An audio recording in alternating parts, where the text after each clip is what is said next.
వచ్చారు, నన్ను గుద్దారు కూడా. ఏంటి తమాషాగా ఉందా? వచ్చింది నువ్వే, నాకు డాష్ ఇచ్చింది నువ్వే.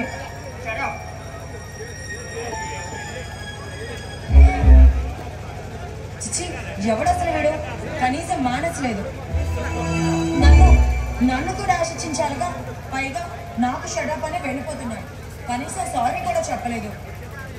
అయినా ఇలాంటి వాళ్ళకి ఆడవాళ్ళు ఏర్పించడం బాగా అలవాటైపోయింది. సారీ అండి, మీతో చాలా తప్పుగా ప్రవర్తించాను, క్షమించండి. మౌనంగా ఉన్నారంటే నాకు ఇంకా కోపం ఉందన్నమాట. అసలు ఏం జరిగిందంటే ఒక దొంగ కదా ఒక చిన్నపిల్ల మెల్లో గొలుసు కాజేసి ఎక్కువ పరిగెత్తుకుంటూ వెళ్ళాడు. ఆ క్రమంలో నీ గ్యాస్ ఇవ్వడం జరిగింది, అంతేగాని నేను కావాలని తప్పు చేయలేదండి. సరే పర్వాలేదులండి. సారీ చెప్పాను కదండి, ఇంకా నాపై కోపం పోలేదన్నమాట. నీ పేరు నాకు అనవసరం. అనవసరం కాదండి, మీ పేరు చెప్పచ్చు కదా. నా పేరుతో నీకేంటి పని? చెప్పాను కదండి, తెలిసింది. ఏ పేరైనా చెప్పగా నా పేరు అంత బాగోదని. సరేలే, మంగ. మంగ చాలా బాగుంది. మీలాగా ఆ పేరు కూడా. ఏంటి? మీ పేరు చాలా బాగుంది అంటున్నా, మీలాగే.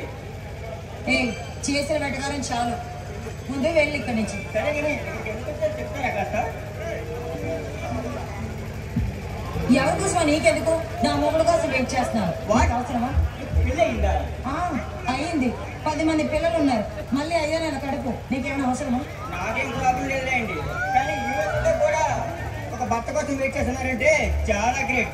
అలా భారతదేశంలో స్త్రీలు భర్త కోసం వెయిట్ చేస్తే అసలు ఈ రోజుల్లో అసలు మంచి ఉండేది కాదు.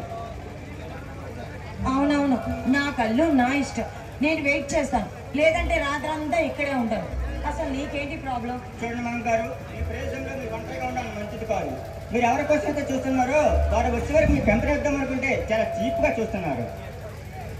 నేనే కాదు, పరుషులని ఆడవాళ్ళతో మాట్లాడితే ఎవరైనా ఇలానే చూస్తారు. మంగ గారు, ఎక్కడో ఎవరో తప్పు చేశారనేసి మగజాతి మొత్తాన్ని నిందించడం చాలా తప్పండి. ఐఎమ్ జెంటిల్మెన్ అండి.